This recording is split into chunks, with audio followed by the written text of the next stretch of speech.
نحمدہ ونصلی علی رسول الکریم اما بعد فاعوذ باللہ من الشیطان الرجیم بسم اللہ الرحمن الرحیم۔ اس اسلامی چینل میں آپ سب کو خوش آمدید۔ السلام علیکم ورحمۃ اللہ وبرکاتہ۔ میں امید کرتی ہوں کہ آپ سب خیر و عافیت سے ہوں گے، اور میں دعا کرتی ہوں کہ اللہ تعالیٰ آپ سب پر اپنی رحمت کا سایہ قائم رکھے۔ معزز سامعات، روز کی طرح ایک نئے موضوع کے ساتھ آپ کی خدمت میں حاضر ہوں۔ اگر ابھی تک آپ نے چینل کو سبسکرائب نہیں کیا تو سبسکرائب کر دیں اور بیل پہ کلک ضرور کر دیں تاکہ ہر آنے والے بیان کی نوٹیفیکیشن آپ تک پہنچ سکے۔ تو معزز سامعات، آج جس موضوع پر میں آپ کے سامنے تذکرہ کرنے جا رہی ہوں، آج ایک ایسا موضوع ہے، بلکہ ایک کہانی ہے، 3 آدمیوں کی کہانی جو میں آپ کے سامنے آج پیش کروں گی۔ تو آئیے چلتے ہیں آج کے موضوع کی طرف۔ رسول کریم صلی اللہ علیہ وسلم نے ایک مرتبہ فرمایا کہ بنی اسرائیل میں 3 آدمی تھے، ایک کوڑی، دوسرا گنجا اور تیسرا اندھا تھا۔ اللہ تعالیٰ نے ان کو آزمانا چاہا اور ان کے پاس ایک فرشتہ بھیجا۔ پہلے وہ کوڑی کے پاس آیا اور پوچھا، تجھ کو کیا چیز پیاری ہے؟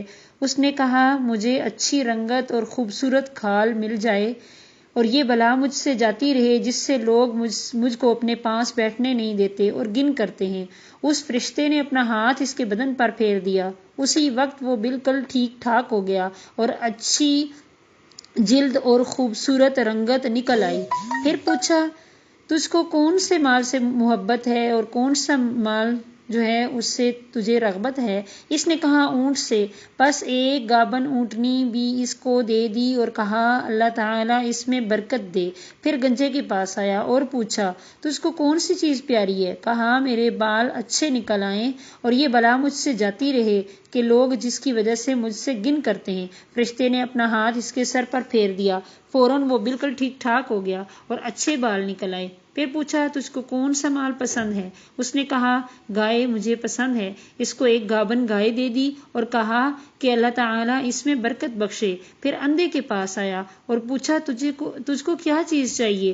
کہا، اللہ تعالیٰ میری نگاہ درست کر دے، یہ سب آدمیوں کو میں دیکھوں تو مجھے بہت اچھا لگے گا۔ اس فرشتے نے آنکھوں پر ہاتھ پھیر دیا، اللہ تعالیٰ نے اس کی نگاہ درست کر دی۔ پھر پوچھا، تجھ کو کیا مال پیارا ہے؟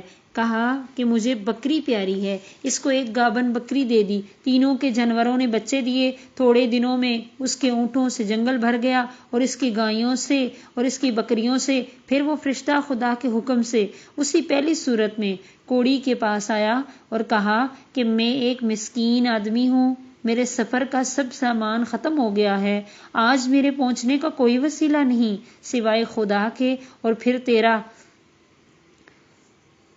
میں اس اللہ کے نام پر جس نے تجھ کو اچھی رنگت دی اور عمدہ کھال عنایت فرمائی، تجھ سے ایک اونٹ مانگتا ہوں کہ اس پر سوار ہو کر اپنے گھر پہنچ جاؤں۔ وہ بولا، یہاں سے دور ہو جاؤ، میں کیوں اپنا اونٹ دوں، اور مجھے اور بھی بہت سے حقوق ادا کرنے ہیں، تیرے دینے کی اس میں کوئی گنجائش نہیں ہے، میں تو کچھ بھی نہیں دوں گا۔ فرشتے نے کہا، شاید تجھ کو میں پہچانتا ہوں، کیا تو کوڑی نہیں تھا کہ لوگ تجھ سے گھن کرتے تھے، اور کیا تو مفلس نہیں تھا پھر تجھ کو خدا نے اس قدر مال عنایت فرمایا؟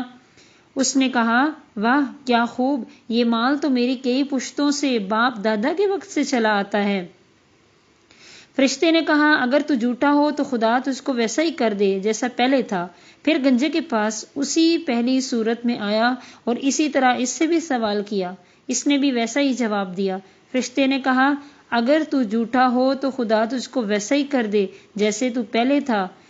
اس کے بعد پھر وہ اندھے کے پاس آیا، اسی پہلی صورت میں جب آیا اور کہا کہ میں مسافر ہوں، بے سامان ہو گیا ہوں، آج اللہ تعالیٰ کے اور پھر تیرے سوا کوئی میرا وسیلہ نہیں ہے، میں اس کے نام پر جس نے دوبارہ تجھ کو نگاہ بخشی تجھ سے ایک بکری مانگتا ہوں کہ اس سے اپنی کارروائی کر کے سفر پورا کروں، اس نے کہا بے شک میں اندھا تھا، اللہ تعالیٰ نے محض اپنی رحمت سے مجھ کو نگاہ بخشی، جتنا تیرا جی چاہے لے جا اور میں تجھے کبھی بھی منع نہیں کروں گا، جتنا چاہے لے جاؤ اور جتنا چاہے چھوڑ جاؤ، خدا کی قسم کسی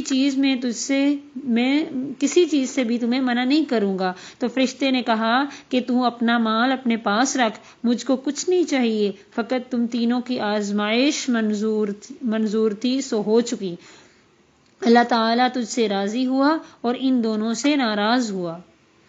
تو اس کا نتیجہ یہ ہوا، اس سے ہمیں حاصل یہ ہوا کہ خیال کرنا چاہیے کہ ان دونوں کو ناشکری کا کیا نتیجہ ملا کہ تمام نعمت دوبارہ سے چھن گئی اور جیسے تھے ویسے ہی رہ گئے، اور اللہ تعالیٰ ان سے ناراض ہوا اور دنیا اور آخرت دونوں میں وہ ناکام رہے۔ اور اس شخص کو شکر کی وجہ سے کیا عوض ملا؟ نعمت بحال رہی اور اللہ تعالیٰ اس سے خوش ہوا اور وہ دنیا اور آخرت دونوں میں کامیاب ہوا۔